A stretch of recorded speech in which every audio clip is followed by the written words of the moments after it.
Hello viewers, welcome to our economics class for today as we help you prepare for your Jamb 2020, your SSC and even your post-UME. Let's look at the first question. The production possibility curve can be used to explain the underlying concept of what?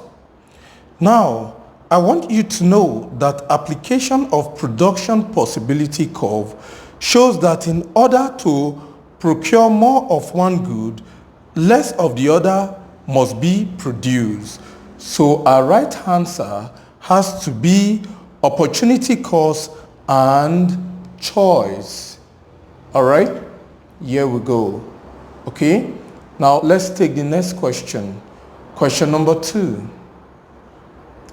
The deregulation of telecommunication services in Nigeria is a characteristic of what? Now, the right answer has to be market economy, okay? This is because deregulation generally is a characteristic of market economy, where government hands off the regulation of any consigned sector. All right, let's go to question number 3. Question number 3. If the increase in the price of yams is used to estimate the inflation rate, this is an example of what? Well, the right answer has to be inductive reasoning, which is B. I say so because inductive reasoning makes generalization on the basis of prior examination of facts. That is, moving from a unit to general. If increase in the price of yam is used to estimate the inflation rate, it is therefore inductive reasoning. Now, question number 4. If the standard deviation of a given data is 8.2, find its variance. Variance is the square of standard deviation. Since the standard deviation has been given as 8.2, all you need to do is 8.2 times 8.2, which will give you 67.24, which is approximately 67.2. So you can do that multiplication yourself, 8.2 times 8.2, because I said variance is the square of standard deviation. So you square that number, all right? So let's take question number 5. Calculate the mean. This is very easy. All you need to do is to add up all these numbers together. Let's go. How many are they? 1, 2, 3, 4, 5, 6, 7, 8, 9, and 10. Now we have 10 numbers. Find the sum of all these numbers. This plus this plus this. If you sum them up or add them up, you are going to get 558. How do you calculate mean? To get your mean, sum them up, which will give you 558.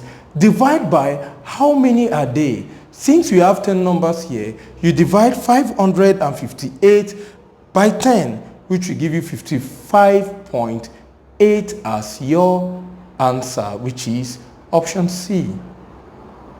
Now, question number 6. The same number, what is the modal score? When we talk about mode in statistics, mode is the number that has the most appearing, or let's say the most appearing figure from figures given. Now, if you look at this set of numbers, the most appearing is 62. 62 appeared twice.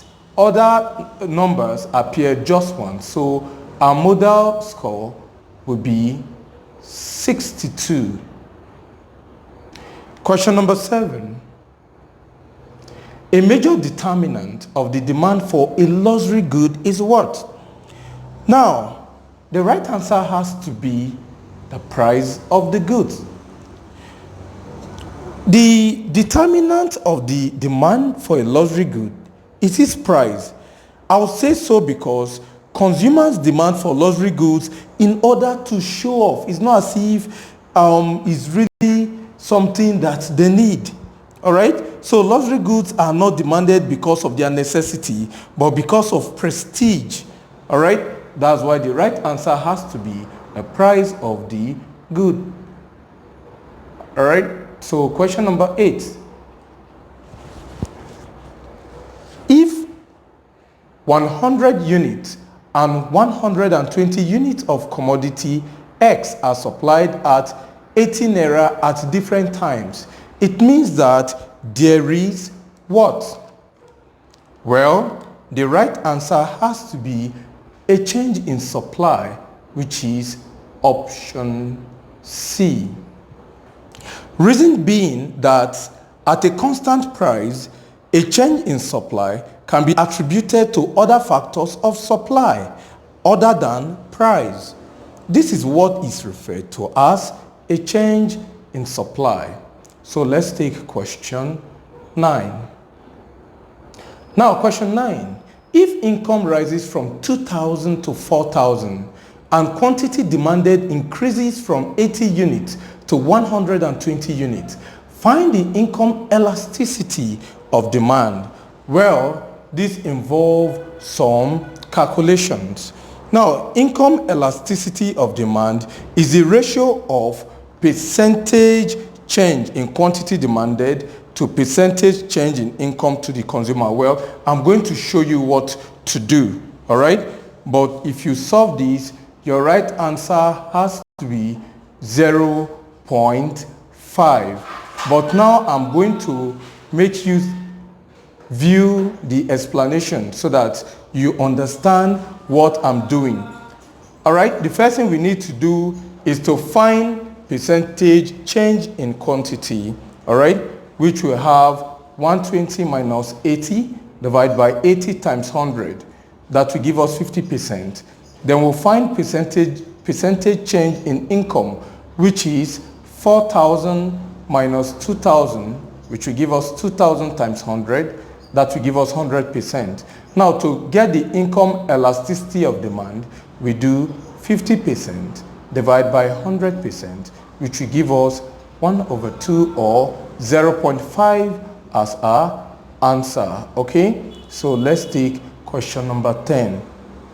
Now, for question number 10, if the demand elasticity coefficient of cars is 0.5, it implies that the demand for petrol is what? The right answer has to be inelastic. Inelastic, okay?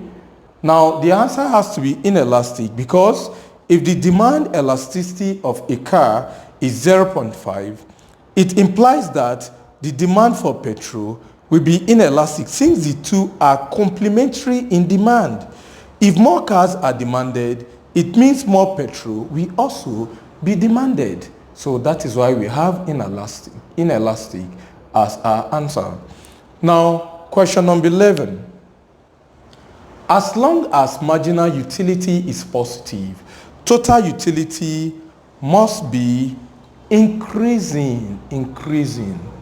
All right?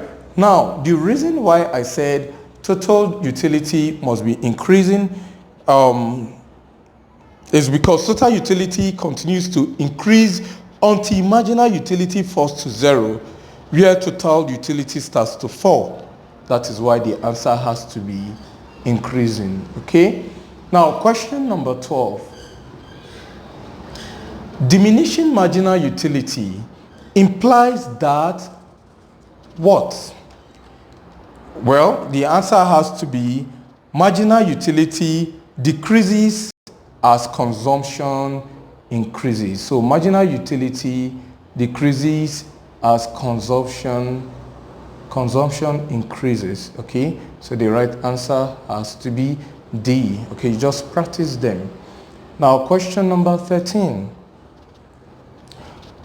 The excess benefits derived from the purchase of goods over the amount paid for them is referred to as consumer surplus. So the right answer is A. Just please practice them. Question number 14.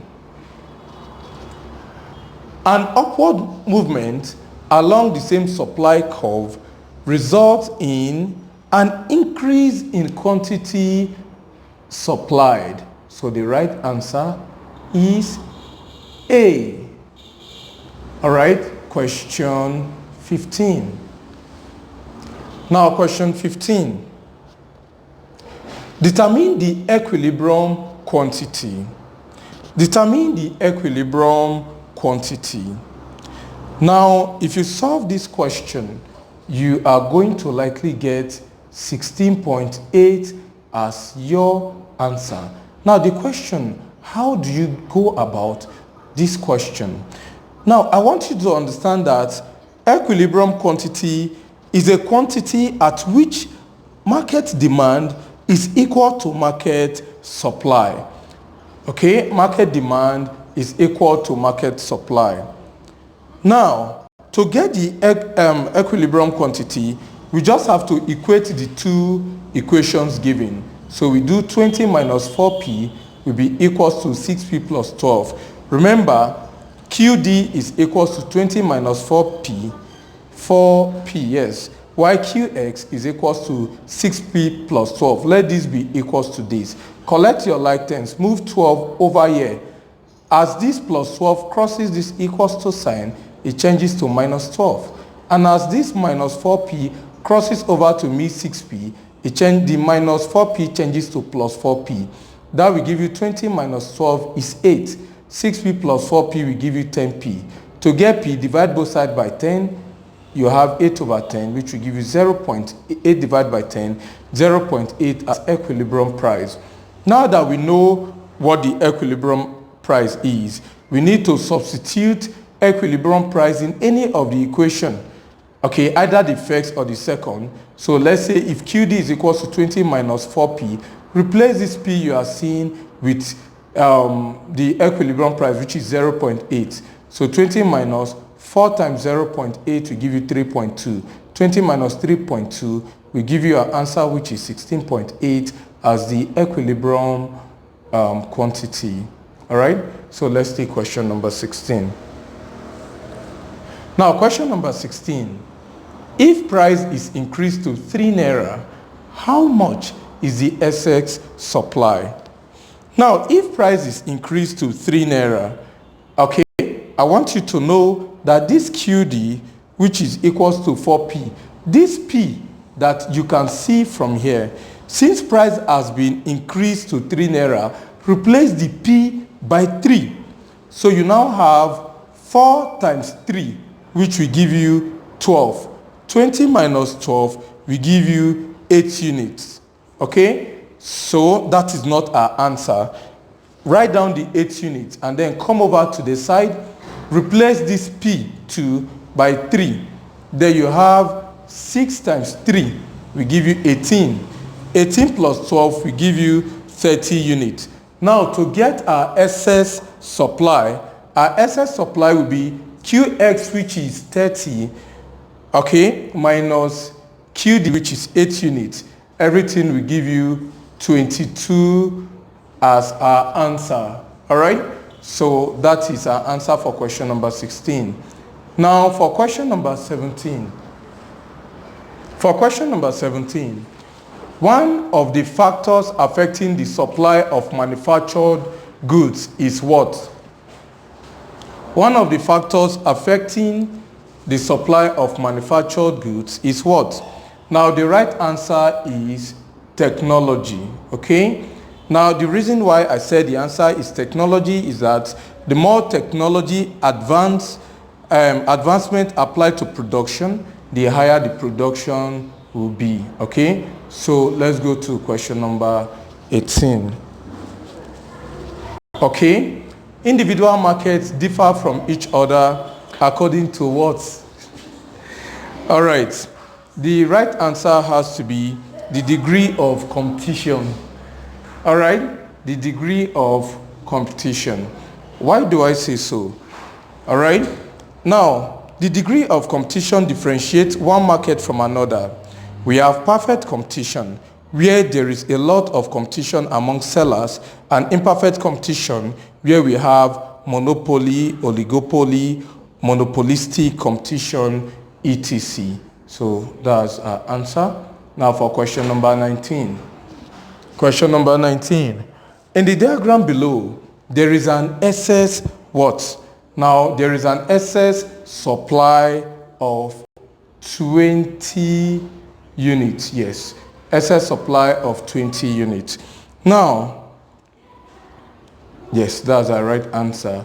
For question number 20, for question 20, to protect farmers during a bumper harvest, the government usually set a minimum price. The government set a minimum price, and the reason why they do this, during bumper harvest, excess of supply will cause the price to fall and cause fall in farmers' revenue. So to protect farmers, government will set a minimum price below which farm produce should be sold. Okay, we are going to stop here for today, and I hope you appreciate this video. If you do, don't forget to share and help your friends. Subscribe to our channel as we have awesome videos on the way. For now, thank you and bye.